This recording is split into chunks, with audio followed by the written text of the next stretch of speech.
Assalamualaikum warahmatullahi wabarakatuh. Perkenalkan nama saya Mutiara dengan NIM D1C121031. Saya dari MBKM Capstone Design Project. Baiklah, di sini saya akan mempresentasikan hasil dari penelitian kami, yaitu pemanfaatan limbah serat daun nanas sebagai bahan baku pembuatan biofoam. Diambil dari rekognisi mata kuliah teknologi pemanfaatan limbah agroindustri. Dengan dosen pengampu, yaitu Ibu Yernisah, STP, MSI. Baiklah, masuk ke halaman pertama, tanaman nanas.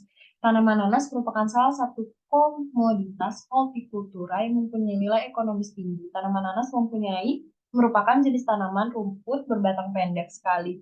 Daunnya berurat sejajar, pada tepinya tumbuh duri yang menghadap ke atas.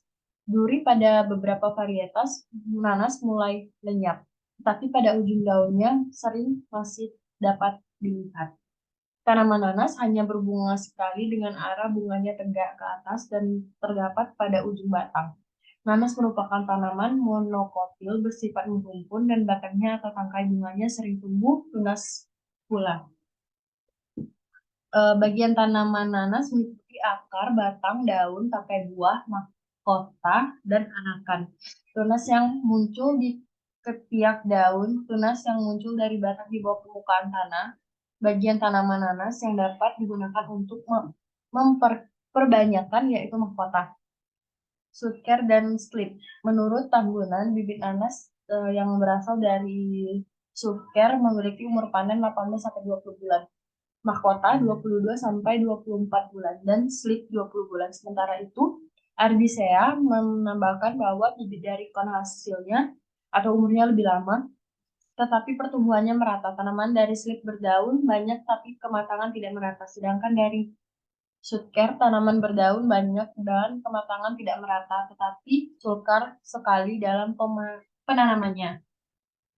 Masuk ke daun nanas. Daun nanas merupakan salah satu alternatif tanaman penghasil serat yang selama ini hanya dimanfaatkan buahnya saja sebagai sumber bahan pangan. Sedangkan daun nanas sendiri tidak dimanfaatkan sehingga menjadi limbah yang sebenarnya berpotensi. Di Indonesia, tanaman nanas sudah banyak dibudidayakan, terutama di Pulau Jawa dan Sumatera. Tanaman nanas akan dibongkar setelah 2 atau 3 kali panen untuk diganti dengan tanaman baru. Oleh karena itu, limbah daun nanas terus berkesinambungan sehingga cukup potensial untuk dimanfaatkan sebagai bahan pembuat biofoam yang dapat memberi nilai tambah. Daun nanas merupakan bagian tanaman nanas yang kurang dimanfaatkan masyarakat sehingga menjadi limbah. Daun nanas mengandung serat selulosa 69,5 sampai 71,5%. Di perkebunan nanas di Desa Tangkit Baru, daun nanas hanya dipotong lalu dibiarkan saja berserakan di tanah tanpa dipungut atau dimanfaatkan. Daun nanas dibiarkan terurai sendiri agar bisa menjadi pupuk alami untuk tanaman nanas. Komposisi atau kandungan kimia dari serat daun nanas adalah selulosa, lignin, pektin, lemak dan wet atau abu dan zat-zat lainnya.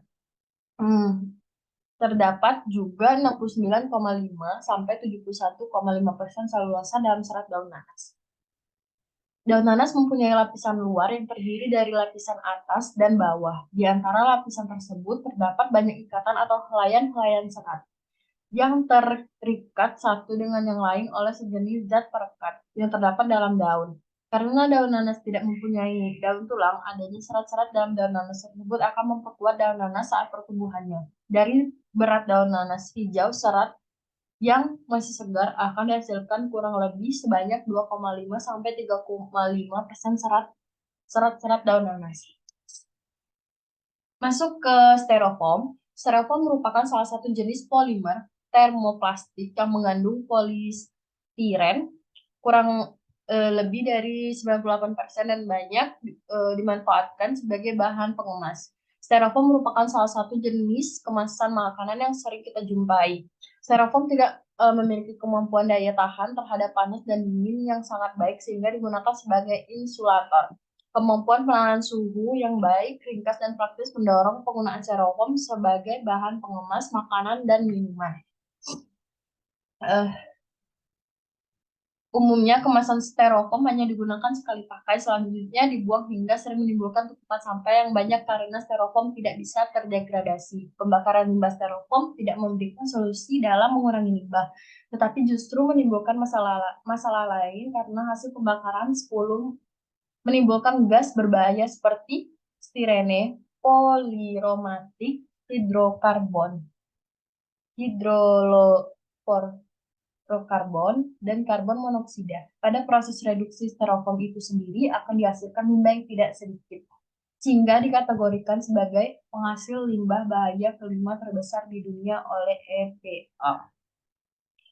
Salah satu pilihan untuk mengganti polimer berbasis minyak bumi dan sisa-sisa adalah menggunakan polimer alam seperti pati dan kitosan. Kitosan berat jenis styrofoam bisa mencapai 1,050 kg dengan modulus lentur mencapai 3 Gn per m kuadrat. Modulus geser mencapai 0,99 Gn per meter kuadrat dan kuat tarik mencapai 40 mN per m kuadrat.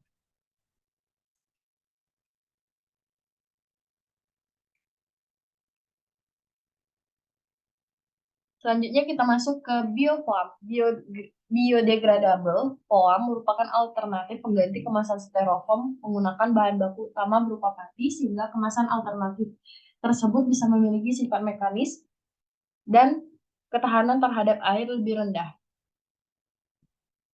Hal tersebut disebabkan oleh sifat alami pati yang bersifat hidrofilik sehingga mudah menyerap air dari lingkungan sekitar. Air yang diserap tersebut selanjutnya akan menyerang ikatan hidrogen sehingga kekuatan ikatan tersebut berkurang dan pada akhirnya akan berpengaruh terhadap kekuatan mekanis dari biofoam. Penambahan serat selulosa hingga 15% dapat meningkatkan ketahanan terhadap air sekaligus meningkatkan kekuatan tariknya. Hal tersebut juga didukung oleh penelitian Strekumar et al. 2010 yang menyatakan bahwa penambahan serat sisal dapat meningkatkan sifat mekanik dan biokomposit.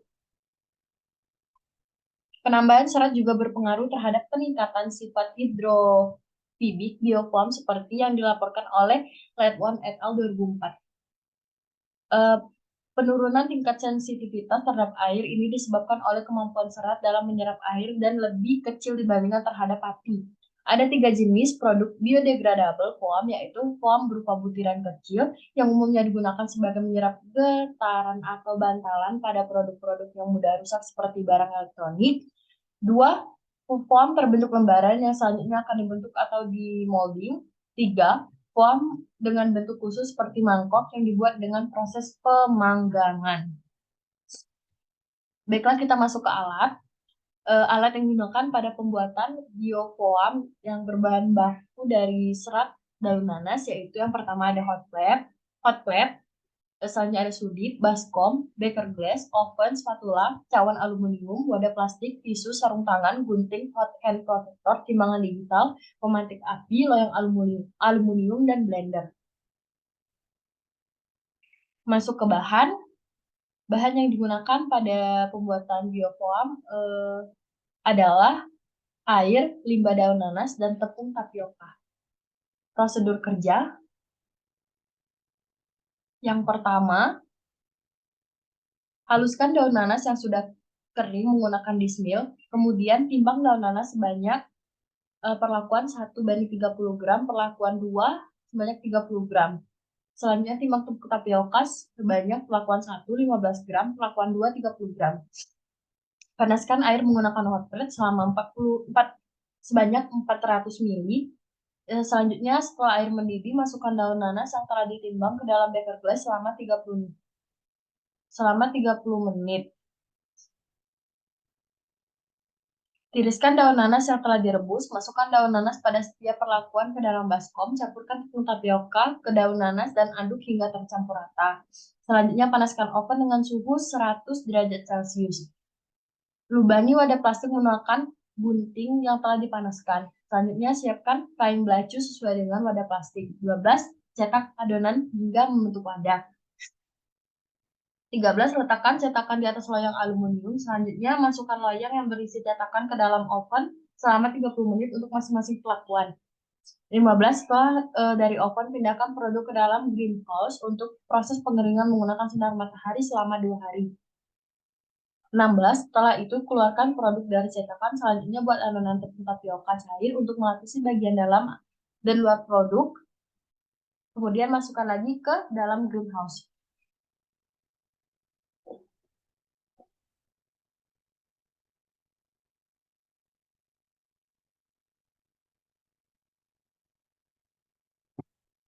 Kita masuk ke diagram alir. Daun nanas yang telah dikeringkan, proses penghalusan, penimbangan tepung tapioka dan daun nanas halus, pemasakan selama 30 menit, pencampuran daun nanas halus dan tepung tapioka, kecetakan dan dengan menggunakan wadah plastik, pengeringan dengan oven selama 30 menit, pengeringan dengan greenhouse selama 2 hari, dan jadilah biofoam.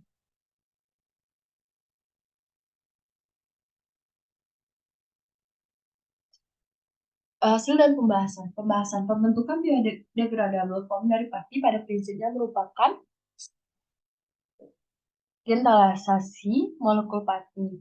Dengan adanya penambahan sejumlah air dan dipanaskan pada suhu yang tinggi, maka akan terjadi gelatinisasi. Gelatinisasi mengakibatkan ikatan amilosa akan cenderung saling berdekatan karena adanya ikatan hidrogen.